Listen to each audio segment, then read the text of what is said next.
Welcome back to Martins and More. My name's Maury Rutch. And I'm Spoon Phillips. And this episode is brought to you by our Patreon members. Join our growing community for early access to every episode, exclusive video versions of this podcast, behind-the-scenes footage, full-length product demos, and more. We appreciate you. What's happening, Spoon? Well, I'm sitting here having cobbled together this home studio again. Unfortunately, I had to take it down to use in other places for other projects, and so some technical difficulties getting it put together, but now it's back together. Here we are. I am pretty excited about this episode, something very new to the Martin part of Martins and More. All right, I think we have an island vibe going on today. This episode is brought to you by the Oahu. What is this whole thing about? It's the brand new guitar from Martin Guitar. And if you play this guitar just exactly the right way, it will take you emotionally to the white sandy beaches of Hawaii, but it will not take you there literally. See details. Well, you never know about that. It's not just the Oahu, it's the first model in a new series of Martin guitars called Oahu, and it actually says Oahu on the headstock. This new one, this first one, is the HG-28 Oahu, and there'll be probably aficionados of vintage guitars out there scratching their heads saying, HG? Where have I heard that before? You already kind of gave away what the HG stands for. The HG stands for Hawaiian guitar. This is Martin's Hawaiian guitar series, and this Hawaiian guitar is in the venerable Style 28, and it's pretty exciting. And the interesting thing is this guitar has been in the works for a little while now, and it was a faster project than a lot of their other projects. It also was kind of a surprise to everybody. And Chris Martin has a video on the Martin website, and you can probably see it other places as well, where he is sitting in a room with some of his personal guitar collection with Craig Thatcher, the guitarist that does a lot of demonstration work for Martin. He's a local Pennsylvania musician. If you're not familiar with him, excellent guitarist, fantastic guy. And he also had the honor of being the only artist in the history of the entire universe who was granted permission to be an official Eric Clapton tribute act. This is going back quite a long ways now. But and he became friends with Dick Boak, and then became friends with other people at Martin. And in recent years, when Chris Martin started going on the road, doing his own little road shows about his travels to Mark Newkirchen in Germany and the history of the Martin guitar, Craig would often accompany him as the guitarist that then would play these different models to demonstrate some of the models throughout the Martin history and so forth. So he was there to demo this new guitar. The fascinating thing about it is they only mention this guitar at the very, very end, and they say almost nothing about it. So I will be able to flesh out some information that, some questions that people may already have about this guitar. So, but very exciting, the HG-28. What do you know about it so far? I'll be honest, I know very, very little. I saw this come out publicly, and oftentimes, and some people on this podcast, not named me, hear about things a little bit earlier. This is one of those instances where I actually was, the caught off guard wouldn't be the right way to say it, but it surprised me, the timing of it. I know very, very little about it, and almost so little that everybody listening, including me, we're all going to get to learn from you today. So this is something I can contribute some really good pictures, a good can-do attitude, and I don't have a lot of backstory, I apologize. But let me show you a picture while I'm thinking about that to make up for what I lack in other areas. Check this thing out. How pretty. So look at that. So a lot of people are going to look at that and say, that looks a lot like a dreadnought, and yet it doesn't look quite like a dreadnought. What do we have? We have a paddle headstock. We have a shape that's reminiscent of a Martin Dreadnought. Some people might recognize it as being reminiscent of guitars made by other makers. And one of the first things I thought of was the Ditson guitars. When Martin was making special models for the Ditson musical department store in the early 20th century, they were made a series of instruments that had similar waist shape to them. That most of them were quite tiny, but they did eventually start making the very first dreadnoughts were made for the Ditson department store, and they actually advertised them as the bass guitar for mandolin orchestras. But we now know that original dreadnoughts were inspired by a famous Hawaiian music star who had actually written to Frank Henry Martin, Chris Martin's great-grandfather, and asked him if he would be willing to make a guitar bigger than their largest guitar, which was the 12-fret triple O at that time, which that artist was playing. None of this stuff was remembered at Martin. Martin is, like many companies, are much more interested in what they're doing now and what they're going to be doing in the future. And a lot of things that Martin did in the past that a lot of people find ultra cool now actually weren't remembered. All kinds of things. One example is the forward shifted scallop bracing.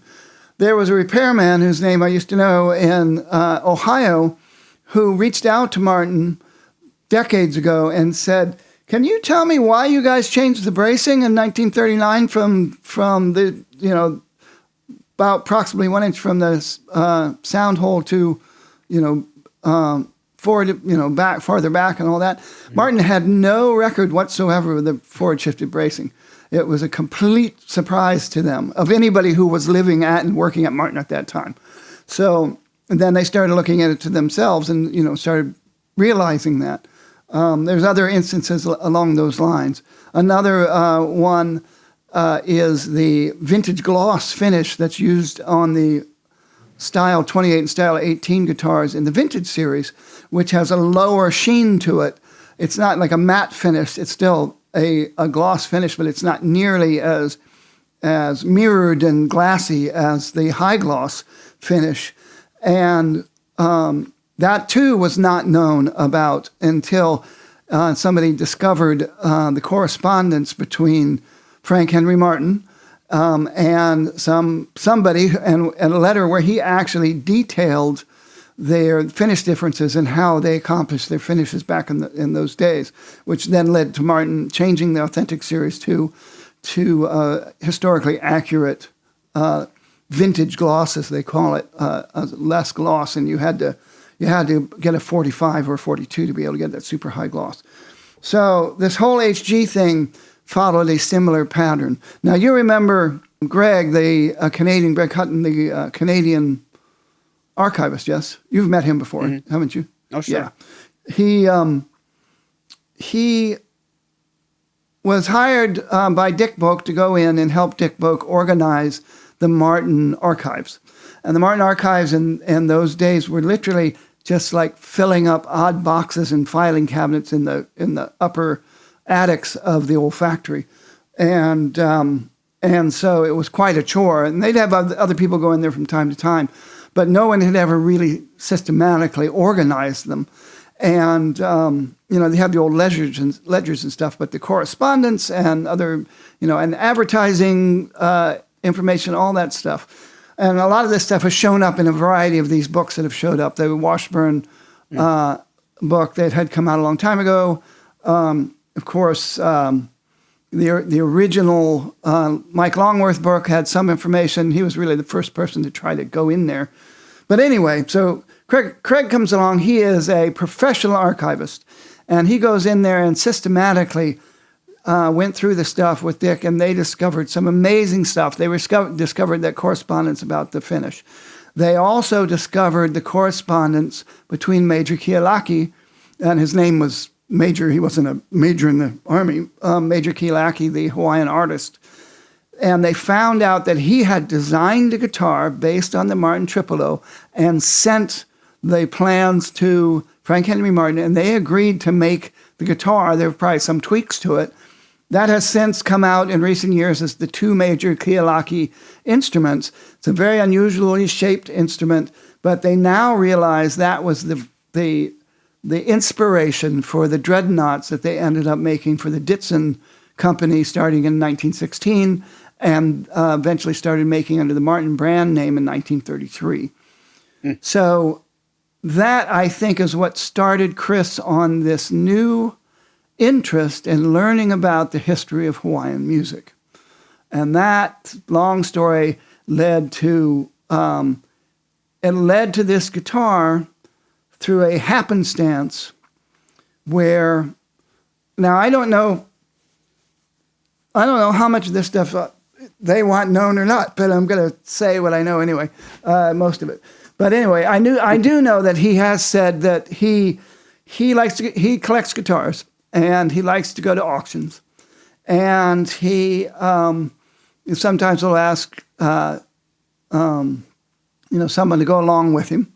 And Mr. Thatcher was asked for one time, and they went to an auction, and he saw a really weird, what to his eyes was a really weird guitar. It was a Gibson guitar that had a sound hole, but it also had 4 little F holes that almost looked like ribbon design. And I know people out there have seen these guitars out there in the world, but they were the Gibson HGs. They were the Gibson Hawaiian guitars.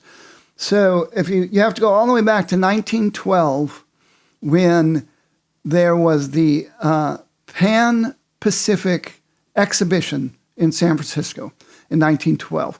And part of it was a way to try to revitalize the economy for San Francisco, which had been decimated by the great earthquake and fire, the San Francisco fire in 1906. Basically, it was also to celebrate the Panama Canal was new and bustling, and so being able to, trade between the eastern seaports and San Francisco had, been revolutionized by the Panama Canal. And so this was a big exposition, and the Hawaiian Pavilion was the big hit, and everybody just flipped over the Hawaiian music and the Hawaiian food and the hula dancers and the whole, traditional Hawaiian thing. And you can bet your bottom button that the Dole Pineapple Company invested an enormous amount of money as well, because they were we had colonized Hawaii, and they were working very hard to try to get statehood in Hawaii at that time. And but anyway, people flipped out about Hawaiian music. It became a huge craze in a way that crazes don't really happen these days. But it swept the country. C.F. Martin and Company was the very first mainland company to take it seriously and start to make ukuleles.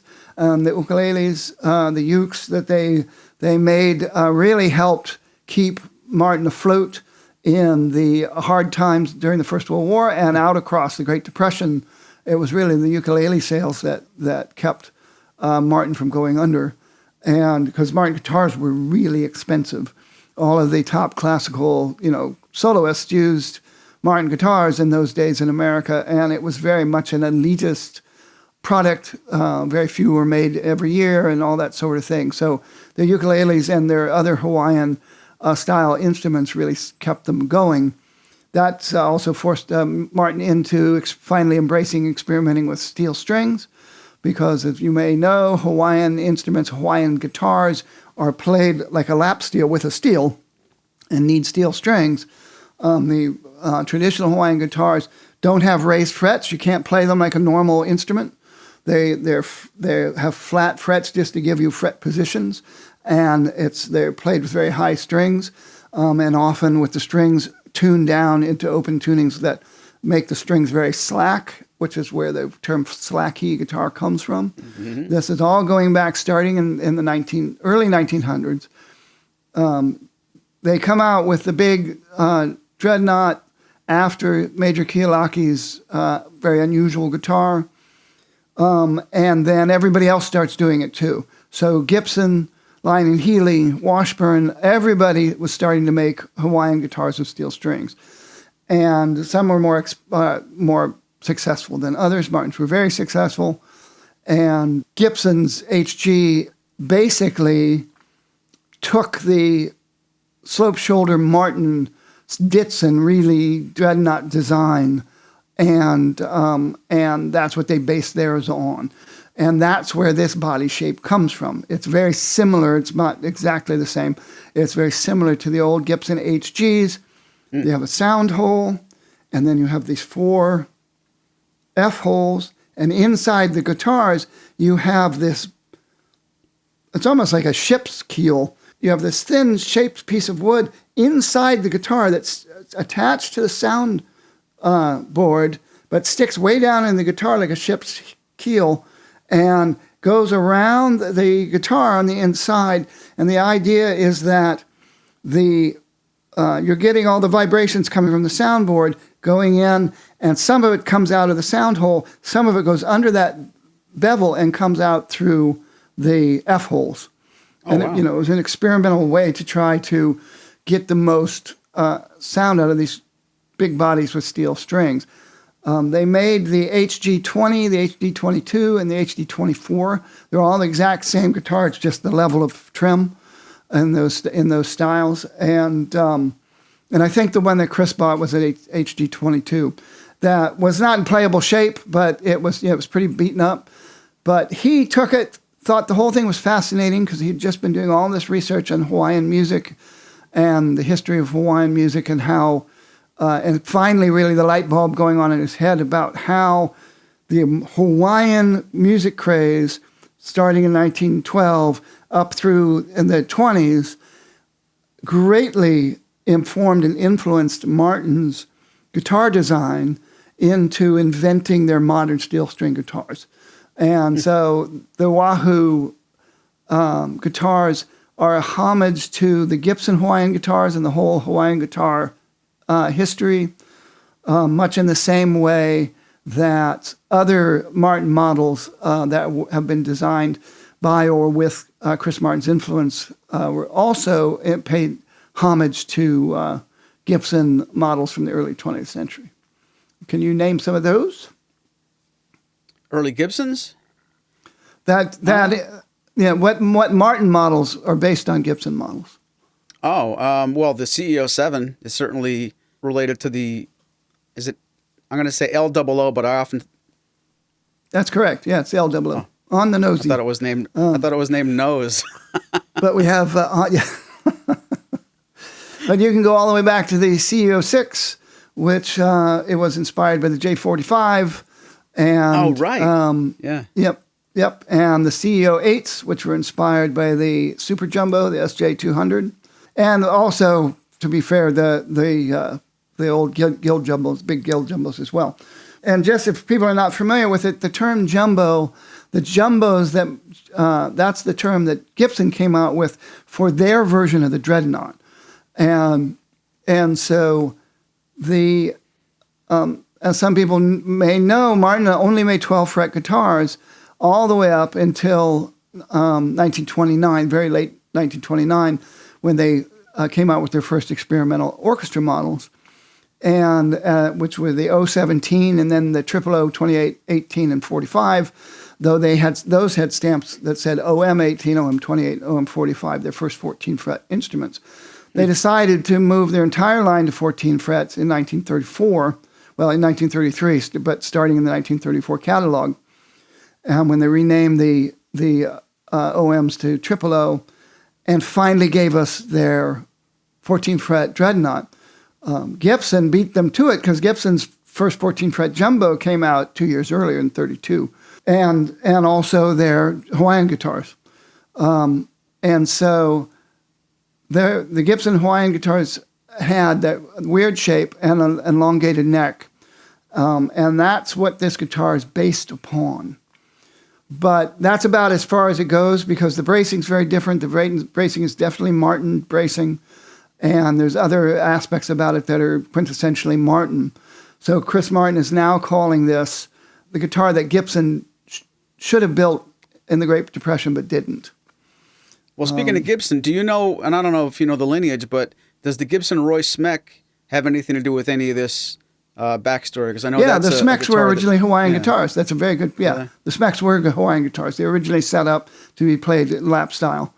And as some people may know, the Martin Hawaiian guitars were basically just Martin guitars, and all they did was change the bridge and the nut and then maybe they changed the neck angle, but I don't think so, to raise the strings up.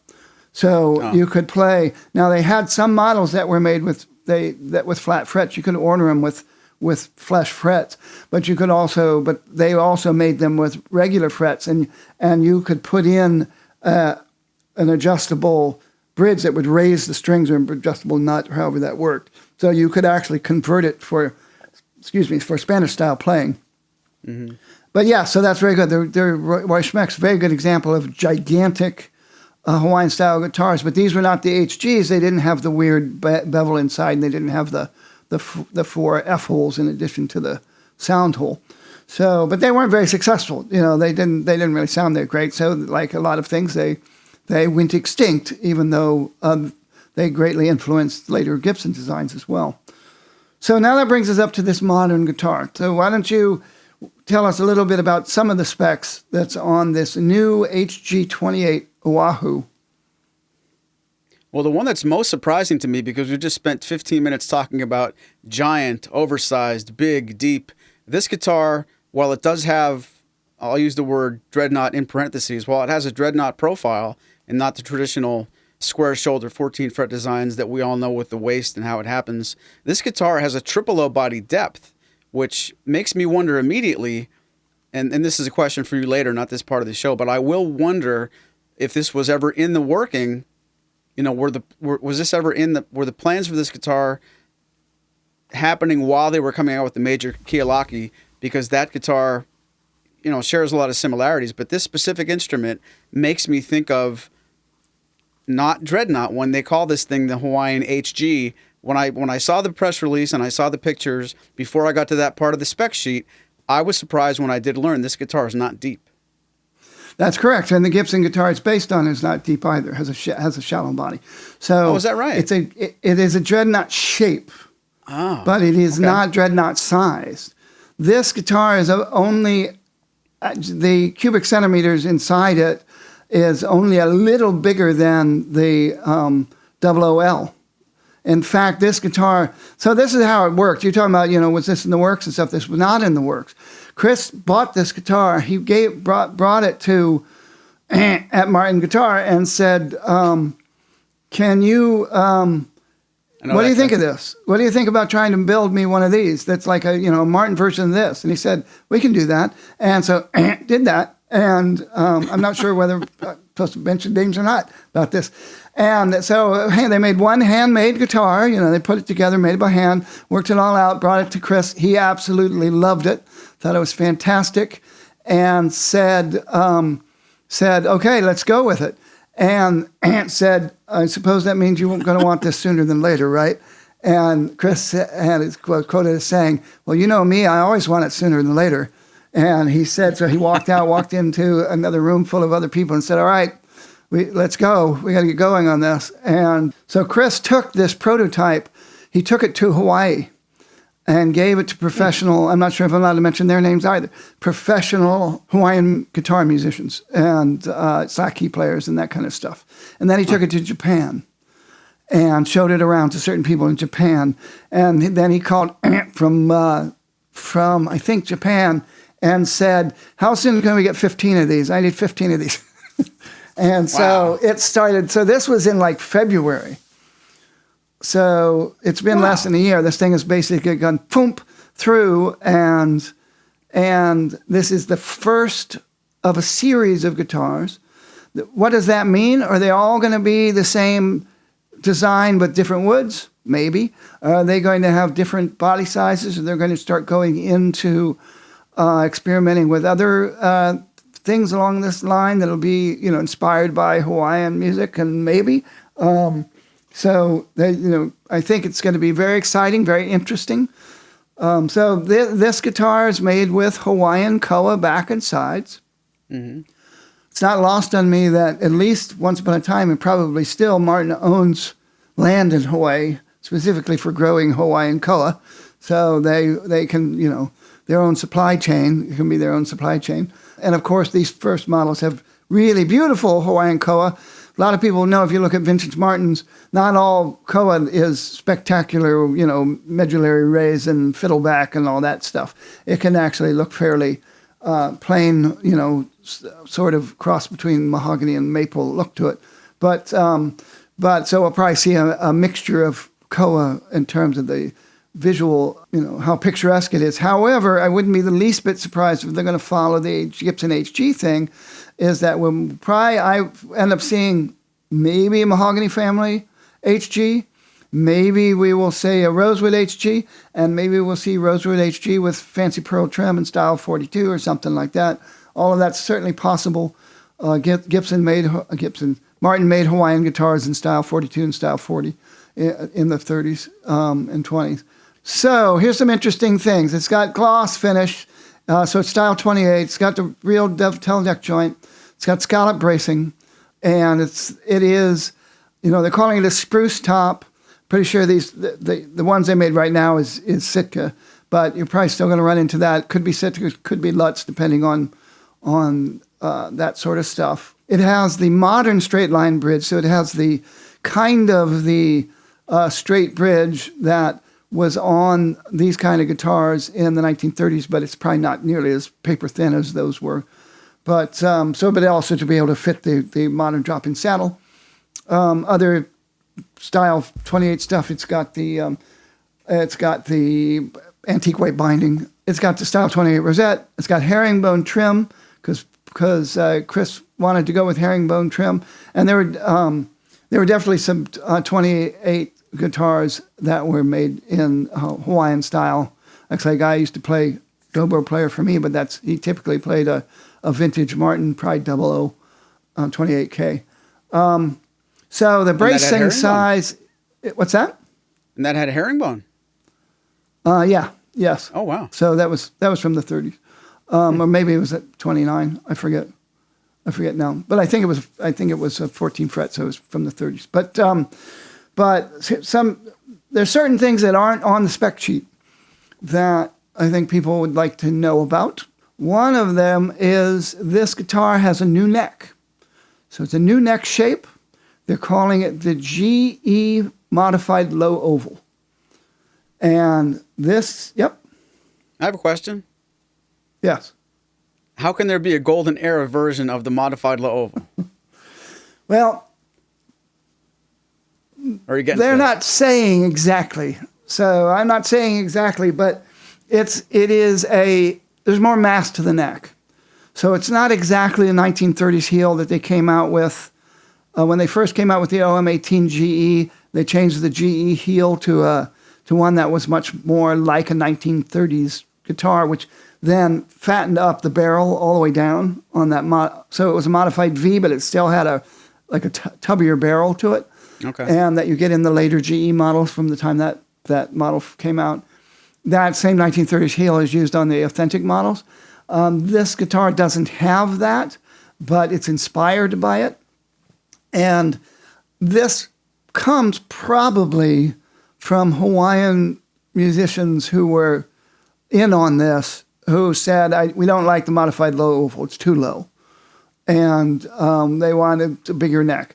And so it's not entirely accurate to say this is the CEO neck, but only they flattened the V out of it. But it's kind of the CEO 7 neck, only without the V. But it's style 28, and it's got a vintage style volute on it, so it's got a longer shape to the volute. The diamond on the back of the headstock's longer, and which also I think affects the feeling of the V in the first position. Yeah. And it also has an authentic fretboard, authentic series fretboard. So this fingerboard is thinner. So it's thinner, vintage fingerboard. But not only that, it's shaped like the authentic fingerboard, which a lot of other guitars that were made with authentic fingerboard thickness don't have. And very subtly on the authentic series, the edges of the fingerboard are actually sloped over a little bit. They're rounded off. And which certainly makes a big difference for people who thumb fret and play what they call the American style, where you're fretting up here as opposed to the European style where you're, fretting with your thumb at the back. And because of that, they've also tweaked the string spacing on the nut. So it is, I don't have the actual measurements, but it's cheated in a little bit. So the string spacing is a little narrower at the nut to compensate for that roll off on the edge of the fingerboard, to keep the high E string and the low E string from being pulled off the fingerboard easily. So brand new neck, and I can't wait until I can get a chance to really sit down and play the finished product through and really get a feel for this new neck, because I have a feeling that people are going to really like it a lot. Craig likes it a lot, and he likes the normal modified V's. So it's not too small for him, but it's going to have a little more oomph to it, particularly probably in the cheeks. I think you'd probably say in the cheeks, because of the shape of the hill and that volute, you're going to get a different feel, even though it's the back of the neck is similar to the modified low oval. So none of that stuff's really mentioned. The other thing that's not mentioned is bracing is from the CEO7. This guitar really was taking the CEO7 and changing it. So that was really the starter model. They went to the CEO7 and said, okay, let's take this bracing pattern. What can we do to this to work with this new silhouette? And that's how they created this new guitar. So it's definitely a small guitar. Compared to anybody who plays dreadnoughts are going to feel this is a small guitar. Anybody who's used to playing double O's and L double O's are going to feel, yes, I am getting more voice out of it. So it's very well balanced, but just like those dreadnoughts they make in the 16 series with the triple O depth, it definitely doesn't have that power of a dreadnought, doesn't have that overwhelming kaboom of a dreadnought, but you definitely get it's a unique sound, and it is, it's genuinely new. It's new in the way that the Grand Performance was new to Martin. There's no modern Martin that sounds like this. And I think particularly fingerstyle people are going to really like this guitar a lot. And there'll probably be a lot of people who've always wanted to own a Martin Metacoa, but have never been able to justify it. And now you've got several big reasons to take that step with this new unique HG-28 Oahu. Well, with all that talk about the neck, and to keep the theme going of shrinking things down, making things playable, making them comfortable, there's one more spec that jumped out at me. I don't know if I should have had expectations, but I'm a little bit surprised it's short scale. That's exactly right. And it's a short scale instrument that, again, this thing really owes a lot to the CEO7. And the CEO7 owes a lot to the Gibson L00. I was going to say, is this showing a lot of Gibson influence when it comes to scale length too? It's showing Gibson influence from the scale length and the shape of the body, but not a whole lot else, because Martin's bracing is very different than Gibson bracing. And I mean, Gibson certainly started using X bracing, and they did their version of the X bracing throughout the 30s and 40s and all that. But that's one thing that it doesn't get mentioned a lot when you hear about these Ditson models, like the Ditson 1 and all that stuff, that these are not replicas. They refer to them as replicas. They're not replicas of the old Ditsons because they don't have ladder bracing. They have X bracing. The Ditsons didn't have modern X bracing. They had ladder bracing, or I forget what the other word for it is, linear bracing or whatever they call it. So they were definitely did not have the power and sort of modern power and volume and dynamics and headroom and all that stuff that you got out of the ones that Martin made later on. Just like the Major Kielaki's bracing isn't the bracing on the actual guitar that Martin made for Kielaki in the 1915 or whenever it was, 1914. It has the modern authentic series bracing that they used on the D-28 authentic 1931. So these are not, they definitely are being made with a modern Martin audience in mind. This too, the original Gibson Hawaiian guitars, the necks are big, square wonkers. And those Royce Mechs, stuff like that, they're just mammoth because they, it was more about protecting the integrity of the neck. I don't even know if they had rods in them. So, but this is definitely a modern neck. It's just made a little more massive in terms of a little more, it's a little thicker. Still got the modern, string spacing and all that stuff. And let me just see. I got their public sheet open here. Let me just make sure that I see what they say about this and what they don't. This is something. Oh, they have the yellow side dots. That's interesting. So kind of vintagey looking. But they went with the high performance taper, and I think that was something that was being debated about whether they were going to go with the standard taper or the high performance taper. But they went with the high performance taper. So it's 1 3/4 inch at the neck, but it's only 2 1/8 at the 12th fret. So it's very similar to the standard series instruments, except for the thinner fretboard that allow much more vibration in the neck. Also the slight roll off on the fretboard, and that's more like an authentic series. But again, it's revolutionary in the sense that you're getting a true authentic fingerboard shaping, but it's got the modern, sleeker fingerboard profile. So I'm excited. I'm very tempted by this. My initial thoughts are always wait for the rosewood one, but I've always wanted to own a Martin Koa guitar. From my memory, the greatest Martin guitar I've ever heard was a 1930 0028 K.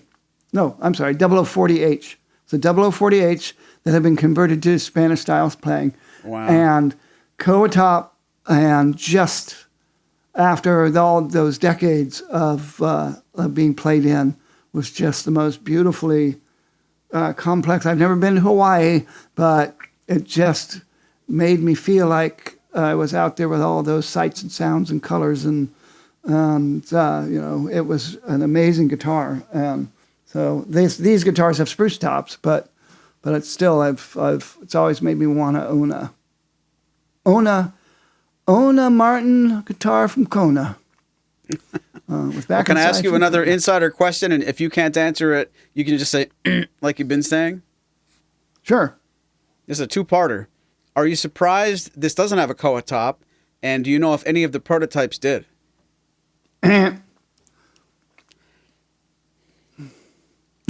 Next question. No, I'm not surprised. I think they know that first of all, the Gibson had a spruce top, and it was actually a mahogany guitar, and the 22s, and with a probably Adirondack top in those days, but it was a Sitka top. This one's Sitka and Koa, but he wanted to go with Koa because for the homage to Hawaii, and so that's what they went with. I would not be surprised if we don't see an 18 in the near future. And probably a 42 with rosewood. Those are just my guesses. You heard it here first. I do have one more question before I ask you 20. Okay. Not that I would have to answer questions as a dealer anymore, but if I bump into anybody on the street and they say, hey, you're those guys from the podcast, what Martin guitar do you think this most closely resembles?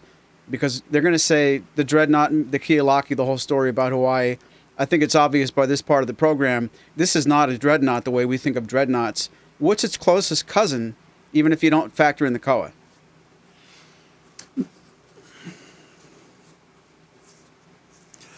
That's an excellent question.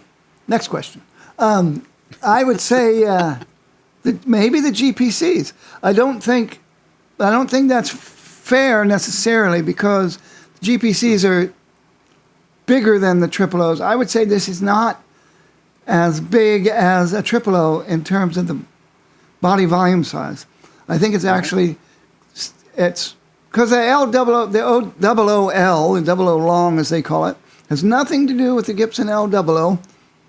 The double O-L, long double O, is a volume that's in between the 14 fret double O and triple O. But I know Chris just absolutely loved the fact that it was a slope-shouldered guitar with a long neck, short scale, but not a 12 fret neck. He loves that whole era of experimentation when there was lots of different designs coming out by all these guitar makers, and some of them worked better than others, and some of them didn't. And this is one that didn't, but it was definitely in the not exactly. He considers it a missing link. He considers it a missing link between the Hawaiian music craze and the modern guitars that Gibson and Martin ended up using and revolutionizing. To invent the modern American guitar. His great grandfather is credited with inventing the American guitar by combining German Vienna guitar making with the Spanish guitar making from Cadiz and coming up with this unusual new guitar, and then coming up with the X-bracing that invented the American guitar, and that his grandson Frank Henry Martin and other people like John Dykman, who is credited with the guy that really kind of made the first dreadnought and made the first OM, invented the modern American 14 fret guitar. But here we have Gibson also making 14 fret guitars, and though Martin can officially say they beat them to it, but it's really, I don't think Chris thinks in those ways. He just loves the whole age of invention that was going on at that time, and that he's surprised that Gibson didn't do something with these HGs, and so now he is. And it's worth mentioning, a lot of people out there would, look at the new NAMM show coming up, and every time different manufacturers bring out more guitars, people are crying, oh, they're just going to come out with another OM, 2 more dreadnoughts, and another this and that. They just keep repeating everything. They're so set in their ways. Those people should be happy that this is a true innovation, and even if this guitar doesn't check all the boxes for everybody or become mainstream, at least you can't say that with the release of the HG that they're just rinsing and repeating the same thing all the time. Those people should at least be happy. Martin's doing some forward thinking here for sure. Even if it is going into the past, this is definitely not just another cookie cutter, make another colored version of something or another Strat. It's at least new in those ways. It'll be fascinating to see, because a lot of those people who say those kind of things will now have something new to complain about as well. But then you have... and then you have the old timers who say that they should only make D18s and D28s as well. So, but I'm curious. I'm very curious to see. I think this is going to surprise a lot of people. I think a lot of people will be interested in it. I think the fact they're putting Oahu on the headstock, some people won't like that. Not traditional. It's not. At least it doesn't have like a trademark brand name, little trademark circle on it.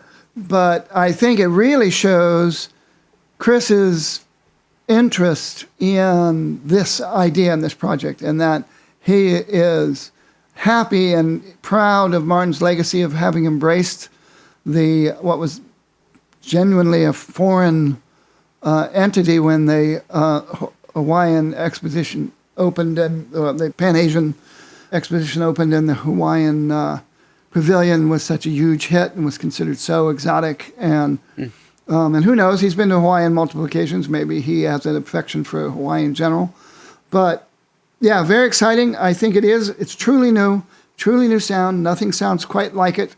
Will it be for everybody? Nope. I think it has a lot of check boxes for me. Short scale, I've converted to short scale for my hands. Bigger body, bigger voice. So I can't wait to sit down. Probably Rudy's pretty much retired now, but I'll go to his shop and as soon as they get one, and really play it alongside an OM and a Dread, and really get a better feeling of how it compares in terms of the dynamics and that kind of stuff. And But yes, you said it came upon you. It came upon everybody.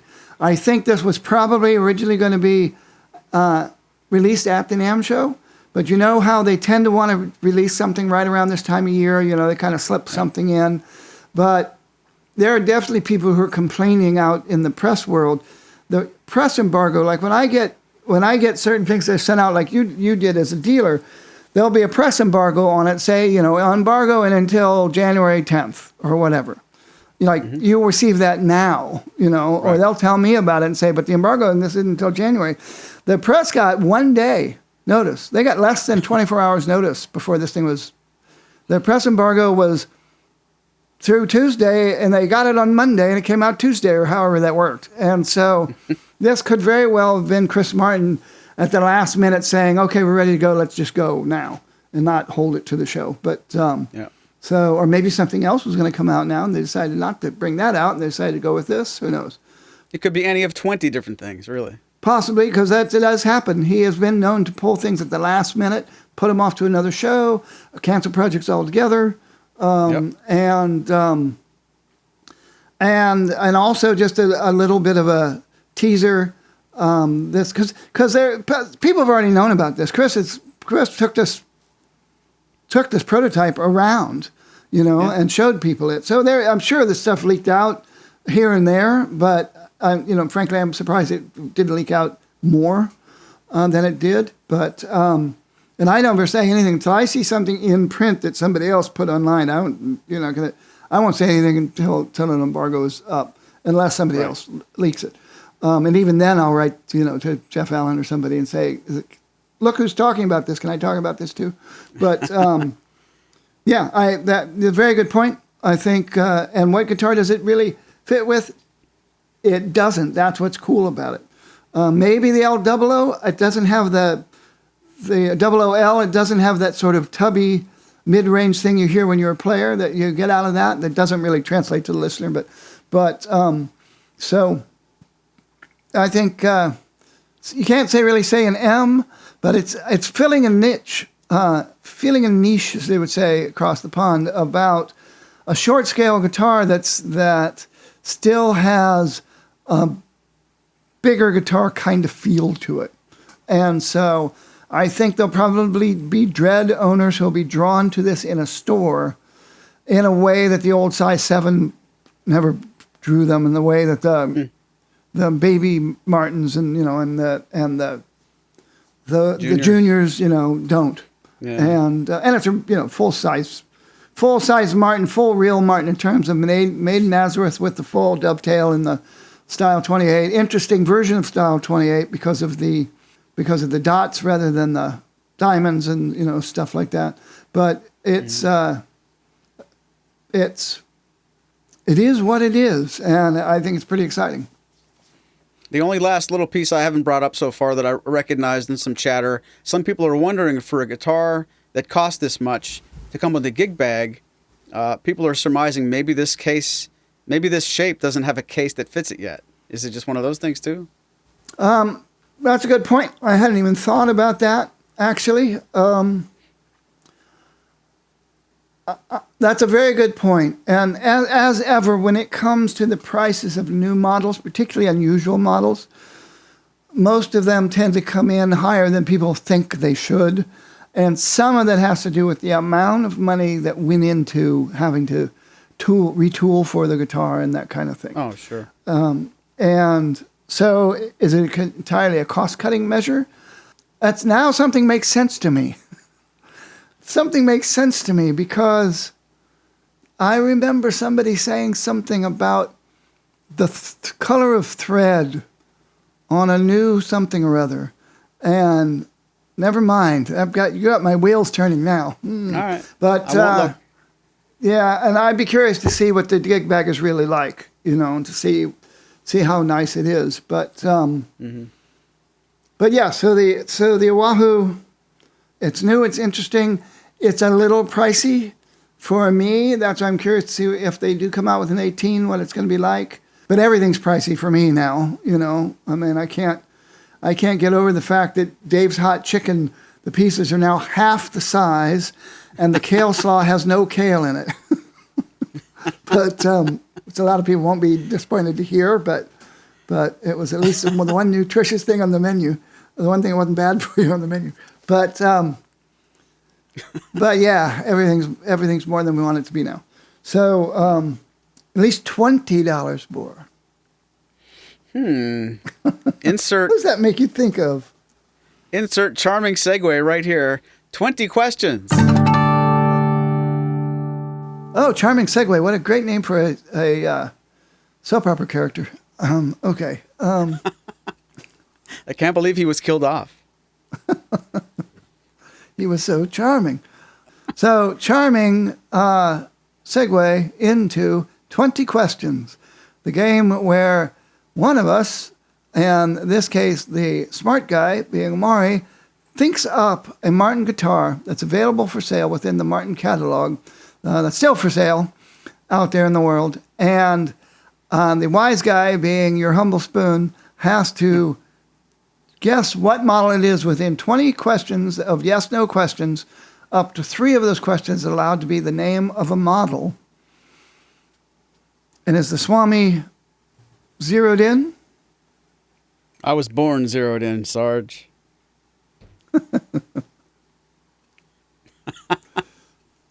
20 questions on the clock, and go. Go. Is this guitar made in Nazareth, Pennsylvania? Yes. Does this guitar have a dreadnought shape? Yes. Is it a 14-fret guitar? Yes. Is this guitar made with rosewood back and sides? Yes, it's a good one. Is this guitar made with Adirondack spruce top? No. Okay. Does this guitar have Guatemalan rosewood back and sides? No. Does this guitar have pearl around the edge of the top? Yes. Does this guitar have pearl on the back and sides? No.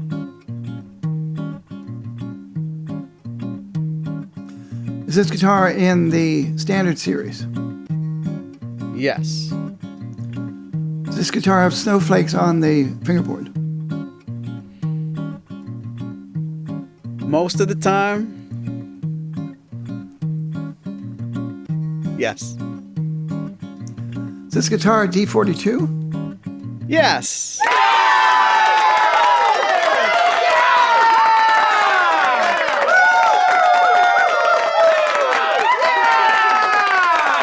Da-da-da-da.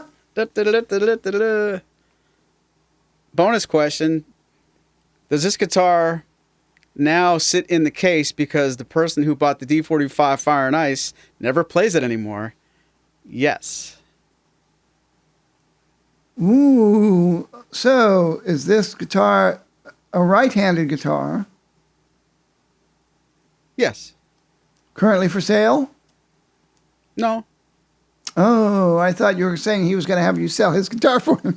No, but I have to wonder if our friend Lee ever plays his D42 anymore because he brought a shiny new D45 Fire and Ice home. That might be just for the Patreon side of things. I will be careful to edit that.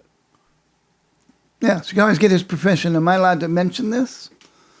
Let me see what he's doing. And I'll call then him. you can send my guys his address and... Yeah, I'm not sure if we're allowed to tell you what he's going to do with that guitar, but I will give you his address after the program's over. Congratulations, Spoon. That was a pretty good one. You got that in 11 guesses. No, certainly not my best, but yeah, you picked one that required narrowing down. So I will tell you on the record, off the record, I almost picked the Major Key Alaki, but I thought you would have snapped right into that. no, but if you would have said no, didn't have a dreadnought shape, I probably would have guessed the HG-28 Oahu. Well, we're not going to do that again. Well, folks, I don't know if this episode brought you all the way to Hawaii in your dreams, but we do hope you get the opportunity to both play the HG-28 and visit the island of Hawaii in the near future. I haven't played the HG yet, but I can definitely tell you that visiting Hawaii is highly recommended.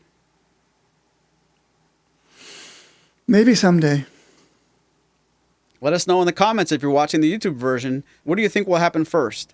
We'll get to play the HG-28, or Spoon will take me to Hawaii.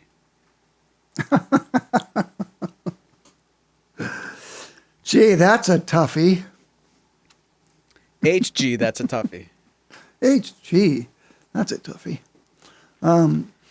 So good. Thank you all for. I'd be curious, if people have other questions, they can put in the comments. We're always interested in hearing people's opinions. If you're watching the YouTube version of this and want to put your opinions there, do check out the Martin Guitar. They have their own sort of online pavilion just about this guitar, as well as that interesting video. I'm curious to know if they're going to release a longer version of it, because they're sitting with maybe 20 guitars. And I don't know if all of them are there because of the Hawaiian guitar craze influence or not, but I would be very curious to see more of that video someday.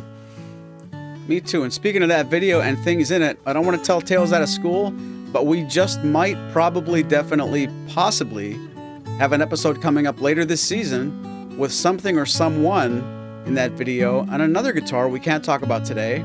Stay tuned. And from all of us at Martins and More, thanks for listening.